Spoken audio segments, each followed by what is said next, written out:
Bonjour à tous, aujourd'hui on se retrouve pour une vidéo que j'avais tellement hâte de faire, mais celle de Ninon ne venait pas et du coup j'attendais forcément celle de Ninon avant de faire la mienne. C'est la vidéo pâle sur le Femini Boost Challenge. Si vous m'avez suivi l'année dernière, à peu près tous les 3 mois, je vous avais proposé une vidéo update lecture sur le Femini Boost Challenge, qui était un challenge proposé par Ninon de la chaîne Les Carnets d'Opaline, et c'était un challenge à faire sur toute l'année, et il y avait des thématiques sur chaque mois, et donc il fallait lire un livre en rapport avec la thématique du mois. Vous avez pu remarquer, si vous m'avez suivi l'année dernière, que en fin d'année, je n'ai pas fait de vidéo update sur le Femini Boost Challenge, tout simplement parce que avec la rentrée littéraire et avec plein de choses qui se sont passées côté personnel, je n'ai pas pu relever le challenge jusqu'au bout. Mais du coup, cette année, Ninon a décidé de remanier le challenge et de le faire de manière trimestrielle, c'est-à-dire que tous les trimestres, il va y avoir une vidéo avec des thématiques que l'on va pouvoir suivre, et donc des menus avec des sous-catégories, tout ça.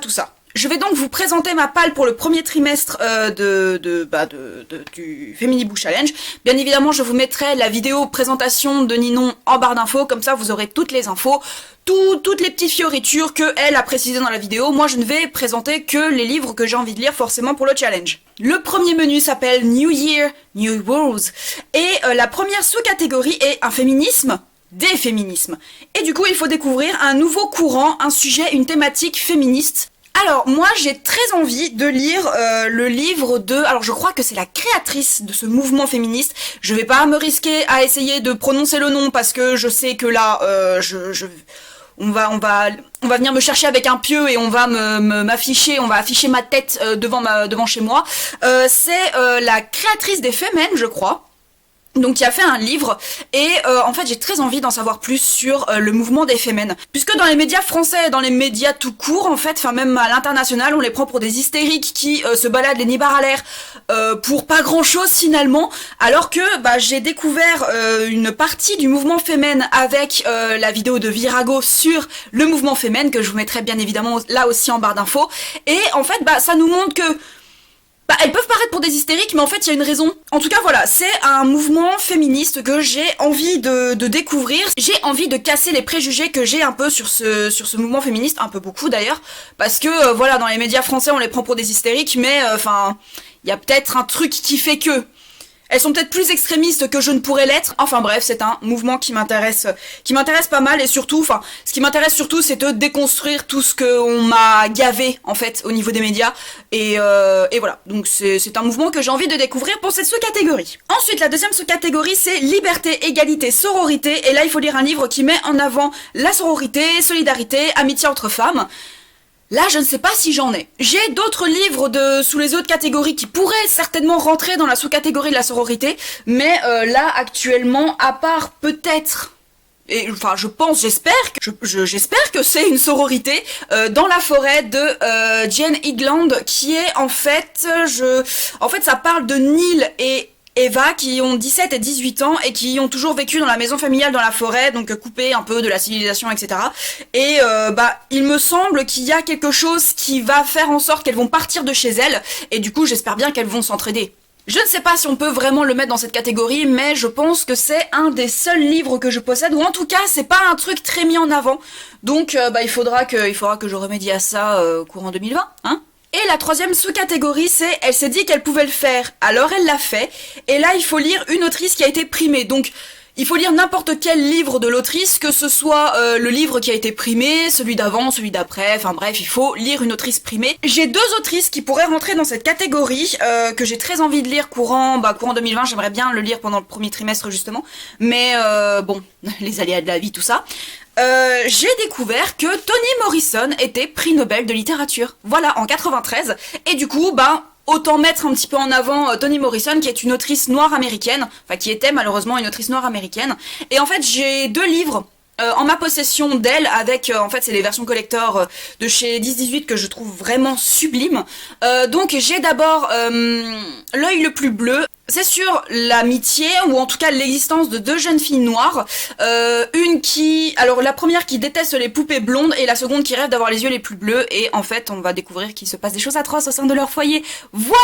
Toni Morrison, je pense que c'est une autrice qui aime bien aller percuter les gens et au vu de ce que j'ai pu lire sur les sévices que non, c'est la seconde, c'est celle qui veut avoir les yeux bleus qui subit des sévices en fait. Donc je mets déjà un trigger, hein, elle subit des sévices sexuels, voilà. Donc c'est un livre que j'ai très envie de lire. Ou alors il y a Beloved, qui est une histoire basée sur une histoire vraie d'une femme noire américaine au moment de la guerre de sécession, enfin post-guerre post-guerre de sécession, où en fait, cette femme, elle a tué sa fille parce qu'elle ne voulait pas que sa fille subisse l'esclavage.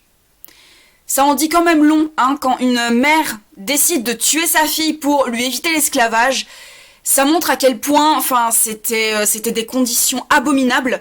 Et du coup, j'ai là aussi très envie de lire. Et en plus, je vois qu'il a eu le prix Pulitzer en 1988. Enfin, les deux m'intéressent de toute façon. Donc je pense que Toni Morrison, c'est une autrice que j'ai vraiment très envie de découvrir. Ensuite, nous avons le deuxième menu qui s'appelle Love is All. Et la première sous-catégorie, c'est Love is Love. Donc il faut lire un livre qui parle de transidentité avec un personnage principal trans ou avec un auteur ou une autrice trans. Et là, de ce que je sais, je n'en ai pas dans ma palle.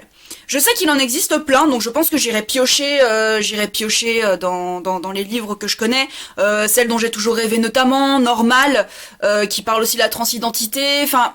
Je sais qu'il y en a quelques-uns, mais à ma connaissance, je n'ai pas de livre qui parle de la transidentité dans ma palle, donc j'irai piocher dans les livres que je connais qui parlent de transidentité. Ensuite, la deuxième sous-catégorie, c'est Faites l'amour, pas la guerre. Et là, il faut lire un livre avec une romance non toxique et un livre qui dénonce les romances toxiques. Moi, je vais lire le Jardin Arc-en-Ciel puisque je fais partie du club de lecture de Cordelia sur Facebook et du coup, il a proposé une lecture commune sur le Jardin Arc-en-Ciel, qui est l'histoire en fait d'une romance entre deux femmes, donc une romance lesbienne.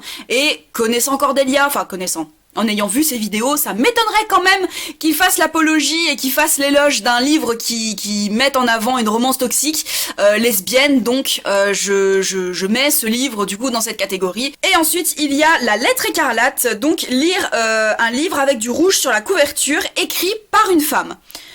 J'ai envie, je pourrais taper dans la facilité et mettre Beloved ou La Passe Miroir, le tome 4. Et là je vous avoue que là tout de suite, il n'y en a pas un qui me fasse comme ça. Jane Austen, le roux ça compte. Allez, du roux ça compte. Mais en vrai, j'ai bien envie de le lire. Non, pour l'instant, je vais rester dans la facilité en vous présentant Beloved ou alors Raison et Sentiment aussi. On est vraiment très très ouais, si on enlève le fait que ce soit plutôt du roux que du rouge, je mets quand même ces deux livres parce que ils me font très très envie et puis voilà. Si jamais il y en a un qui me saute aux yeux finalement et que il y a du rouge sur la couverture et que c'est écrit par une femme, je vous l'indiquerai dans une vidéo update de toute façon. Et enfin, le troisième menu, c'est Prendre le pouvoir. Et la première sous-catégorie, c'est Une chambre à soi, lire un livre écrit par une femme. Qu'est-ce que j'avais décidé ? Oui, j'ai décidé de lire Girls Will Be Girls de Emer O'Toole. Je crois que c'est ça. Et en fait, j'en ai entendu parler sur la chaîne de Lire avec Lilia, puisqu'il a fait partie de ses deux meilleures lectures de l'année 2019. Et du coup, vu comment elle en a parlé, vu le fait qu'elle ait précisé que c'était le premier essai féministe qu'elle ait lu et que elle s'était tapé des barres et que ça déconstruisait le genre de la femme et le genre féminin en général, forcément, ça m'a donné très envie. Par contre, manifestement, et ça, j'ai été très triste de l'apprendre, mais manifestement, il n'existerait plus qu'en e-book au prix de 3,99€ et il n'est plus édité apparemment, puisque j'ai vérifié au travail, apparemment il est en arrêt définitif de commercialisation. Donc ce que je trouve très dommage, mais voilà, si vous voulez lire, essayez de le trouver en occasion sur les boutiques, chez les bouquinistes peut-être, mais ça risque d'être compliqué de le trouver en poche, en neuf, puisque manifestement il n'est plus commercialisé, et je trouve ça vraiment vraiment dommage. Du coup, même sans le savoir, je l'ai téléchargé en e-book et j'ai très envie de le lire. Vous connaissez mon amour pour Beauté Fatale qui a été mon premier essai féministe que j'ai lu, et je me dis que vu comment Beauté Fatale me travaille encore aujourd'hui, vu que Lilia a précisé que cet essai féministe la travaillait encore beaucoup, ça ne m'étonnerait pas que ce soit encore un énorme coup de poing dans l'estomac. Ensuite, la deuxième sous-catégorie, c'est les femmes sont dans la rue, et il faut lire un livre qui parle de révolte d'une femme envers le système. Alors, Ninon, dans sa vidéo, a précisé que ça pouvait être une dystopie, donc par exemple Katniss qui se révolte par rapport à la société de Panem. Là, je sais pas si j'en ai là tout de suite sous la main. Eh ben si, j'en ai un. La boîte noire, qui parle... Alors ça, c'est un témoignage d'une femme japonaise qui a subi des attouchements, et même carrément un viol, je crois, d'un présentateur assez connu au Japon, et en fait, elle a décidé en fait de pas se fermer et de faire justice pour que ce mec ait la sentence qu'il mérite. Et puis en fait au Japon c'est assez mal vu qu'une femme qui subit des attouchements elle ouvre sa gueule. Donc elle a écrit un livre, et je crois que c'est encore en cours, le procès est encore en cours, ou s'il y a un procès. De toute façon j'ai le livre sur ma liseuse, donc je le lirai incessamment sous peu. Mais voilà, c'est une femme qui se révolte contre le fait que les violences sexuelles faites aux femmes au Japon ne soient pas suffisamment punies par la loi, et que c'est plus la loi du silence qui prône. Et du coup c'est une femme qui se révolte contre la société, ça se rapproche bien. Et la troisième sous-catégorie, c'est ne suis-je pas une femme, et c'est lire un livre d'une autrice noire. Et là j'ai énormément envie de lire, genre je ne l'ai pas en ma possession encore, mais j'ai très envie de le lire.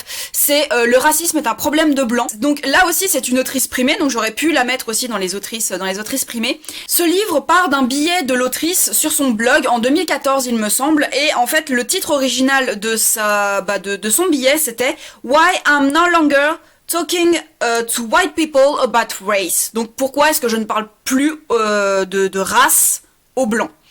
Et du coup c'est pour montrer les disparités raciales en Angleterre. Apparemment elle revient même sur les colonisations, sur l'après-colonisation, qu'est-ce que ça a fait du coup, qu'est-ce que ça a eu comme impact sur sur les peuples noirs, qu'est-ce que maintenant ça implique pour justement ces peuples noirs.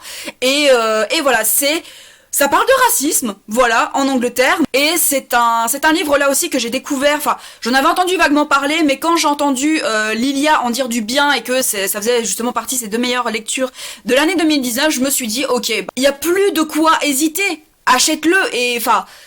Achète-le, emprunte-le, essaye de le trouver quelque part, mais lis-le. Là aussi, j'ai envie de déconstruire un peu ce que je pense du racisme, et de me remettre en question aussi sur mes actes. Est-ce que j'ai eu des paroles racistes, des actes racistes? J'ai envie de me remettre en question sur ces principes-là. Et apparemment, elle met aussi en avant le féminisme intersectionnel, et dans le fait que les femmes noires, on se bat pour nos droits, ce qui est déjà bien, mais on ne pense pas aux femmes racisées. Et du coup, ça peut amener pas mal de problèmes. Nous, on a un seul type de discrimination, mais évidemment, les femmes racisées, elles vivent une multitude de discriminations. Donc, il faut qu'on découvre ça pour aussi se battre à leur côté et faire valoir aussi leurs droits et que voilà. C'est tout pour ce trimestre, c'est une bonne petite pile à lire que je me suis concoctée et j'ai très hâte de lire tout ça. Donc un peu de féminisme, un peu d'essai, un peu de fiction, ça ne fait pas de mal. Le féminisme et le racisme sont vraiment 2 sujets sur lesquels j'ai envie de me pencher, de me documenter en 2020, et j'espère qu'avec toutes les lectures que je me prévois pour le Femini Book Challenge, j'arriverai à mes fins. Cette vidéo est maintenant terminée et j'espère qu'elle vous aura plu. N'hésitez pas à me dire en commentaire si vous participez au Femini Book Challenge, si vous avez réussi celui de l'année dernière ou si vous y avez pas participé, libre à vous. Et surtout si vous avez lu certains livres que j'ai présentés dans cette vidéo, n'hésitez pas à me mettre en commentaire vos avis sur les livres en question. Je vous souhaite une très bonne journée et de très belles aventures au pays des pages.